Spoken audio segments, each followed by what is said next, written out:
Okay, imagine this. You're walking through a really busy market. For most people, the noise, the movement, all the smells, it's just background, kind of white noise. But for you, it feels like every single sound, every sight is plugged right into your nervous system.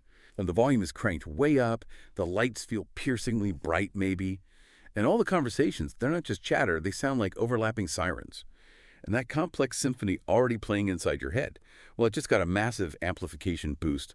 It's like living life in high definition, constantly just that bit louder, brighter.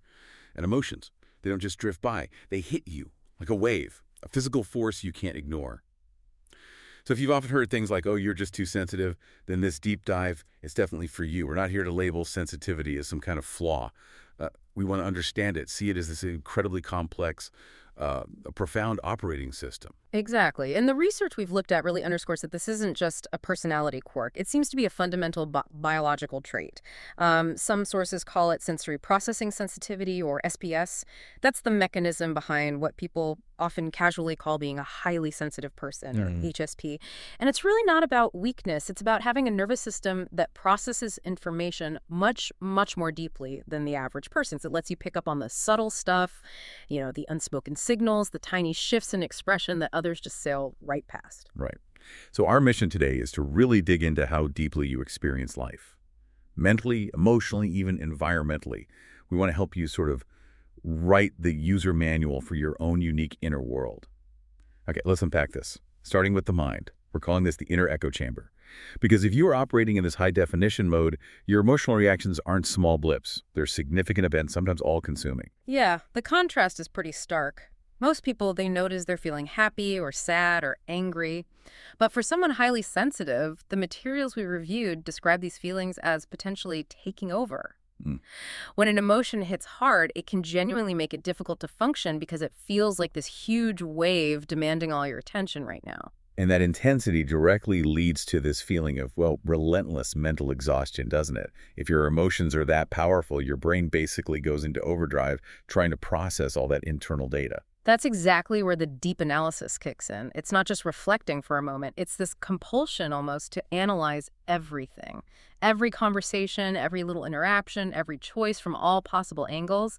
The sources really highlight this tendency to replay conversations or worry constantly, often about things others might dismiss as little things. But what makes this kind of analysis different? I mean, everyone worries sometimes. Why is this specific type so exhausting? Well, it often turns into this looping internal script. It's not really about finding a solution anymore. It becomes this relentless hunt for patterns, potential pitfalls, like you're running constant diagnostics on yourself and your interactions. There's this feeling that you have to find the deeper meaning or the hidden flaw. And that's where you can get stuck because I think too deeply. That drive for depth, it's powerful, absolutely. But wow, it uses up a huge amount of mental energy. Okay, so if the mind is doing all that heavy lifting, that deep processing, it makes sense that the body is perceiving the world differently too. Let's shift from the mental landscape to the physical one, which for some can feel like a sensory minefield. This is such a crucial distinction. Because of sensitivity, it isn't purely psychological, it's physiological. It affects how the nervous system itself reacts to smells, sounds, sights, textures, external stimuli. We're talking about genuine sensory overload, where things like bright lights or loud noises aren't just annoying. They cause real physical discomfort. And it's definitely a spectrum, right? Like maybe you just find the lighting in certain restaurants really irritating. Or perhaps you actively go out of your way to avoid bright shops, big crowds, loud concerts. But the real high-def wiring shows up at the extreme end. The sources mention things like even soft noises or textures can deeply affect me. It's like you're constantly taking in data that other people's systems automatically filter out, like having, 50 apps running constantly in the background on your phone. Exactly. And that high level of sensory reception connects directly to relational awareness, which is both a gift and sometimes, a major burden. This profound empathy. You could call it emotional contagion. Right. It's so much more than just noticing someone's having a bad day. It's described as feeling what others feel like it's my own. Your own emotional state gets instantly swayed by the atmosphere around you, like you don't have that protective emotional barrier. Yes, your empathy antenna is just always up, always scanning. And while that deep connection is amazing for understanding people, it can be incredibly draining. Other people's moods, their stress, their joy, it can completely deplete you, or, on the flip side, totally uplift you. You might sit next to someone stressed on a flight and find yourself absorbing it, feeling tense without even knowing why. So, okay, if you're constantly absorbing overwhelming sensory input and internalizing everyone else's emotional states, the logical response is to withdraw, right? Hmm. Solitude becomes less of a preference and more like a basic need, a survival tool. We see that link really clearly in the materials. People with high sensitivity are often quite different from those who thrive in constant busyness.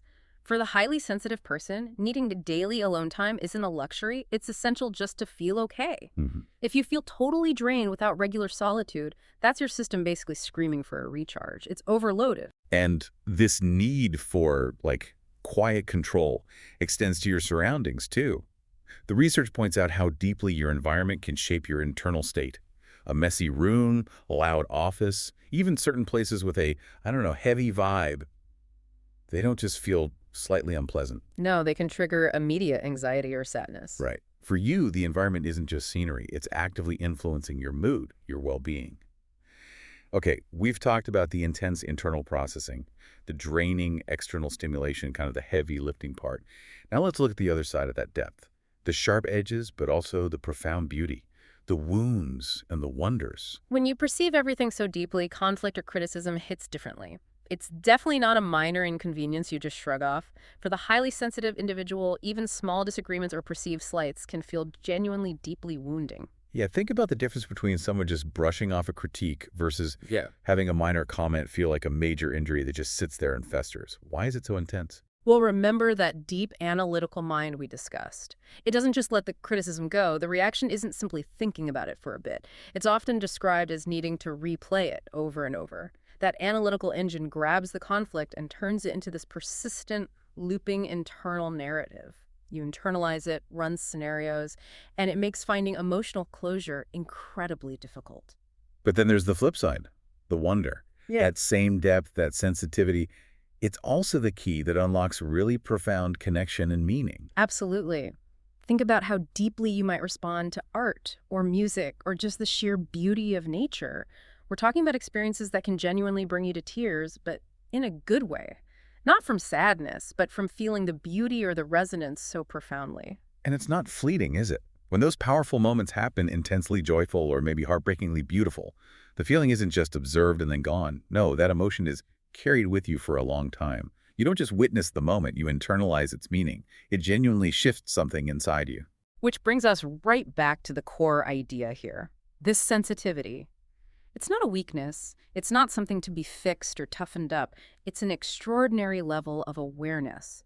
And when you learn how to work with it, understand its operating manual, it really does become a quiet strength, a superpower even. So what does all this mean for you, listening right now, trying to navigate the world with this intensity? We've outlined the traits. Now let's try to synthesize this and help you figure out your own operating manual. We can look at 4 main profiles of sensitivity that came up in the research. Yeah, and maybe instead of just score ranges, let's use analogies. Think of these like different volume settings on your nervous system. It might make it stick better. Okay, first up, the low volume setting. We could call this the calm and grounded. You're not easily thrown off by your surroundings or by intense emotions. You tend to stay pretty calm, even in chaos. The world probably doesn't feel like that high-definition experience we described earlier. Right, so for you, the tip isn't about forcing yourself to feel more intensely. It's more about exploring potential nuances you might be missing. Maybe try journaling sometimes about how you react in really emotional situations, just to see if there are subtler feelings there, maybe whispering in the background, that you usually just override. Okay, next setting. Let's call it the tuned radio setting or the balanced navigator. This is moderate sensitivity. You notice your emotions, you notice your environment, but usually they don't completely overwhelm you. That balance is a real strength. Exactly. Your sensitivity is often more of a whisper than a shout. So a tip for you could be just set aside 5 minutes each evening, intentionally reflect, maybe ask yourself, what moved me today? It helps you honor that quieter awareness without necessarily tipping over into being flooded. Then we move up a level. The high-definition screen, or the highly attuned. This is where high sensitivity really comes into play. Your depth, your empathy, your intuition, these are incredible gifts. But they come with a significant vulnerability to getting overwhelmed, both sensorily and emotionally. For you, the focus really has to be on tuning your environment, not trying to harden yourself. Prioritize genuine rest, deep rest, And crucially, learn to set gentle but really firm boundaries. And framing no, not as failure, but as a vital act of self-kindness. It's about emotional preservation. Okay, and the final level, the 8K experience, Yeah. or the exceptionally vivid, this is exceptional sensitivity, really fitting that classic HSP description. You experience the world in those incredibly rich, vivid, sometimes all-consuming layers, which is beautiful, no doubt, but also profoundly exhausting. Yes. And for you, the core directive has to be essentially radical self-protection. You need to actively create regular sensory decompression zones. What does that look like? It could be a 15-minute quiet walk, sitting in soft lighting for a bit, taking mindful pauses throughout your day. The key takeaway here is this. Protect your peace. Protect it like you would fiercely protect the health and well-being of someone you deeply love, because that someone is you. So we started this deep dive wanting to understand sensitivity, to honor it, maybe even embrace it. We've looked at the traits that make you who you are, and hopefully offered some pathways for self-support, depending on your own unique profile. And if awareness is your quiet, but also incredibly demanding strength, it really raises an important question, doesn't it? What's one tangible action, something real, you can take today to truly honor that strength? Think about that idea, emotional preservation. What boundary, even a small, gentle one, could you set this week? Just one thing to shield your rich inner world from some of that external noise. Yeah. Be kind to your heart. It really does feel more than most. And just keep exploring. Keep trying to understand and appreciate your complex and truly beautiful self.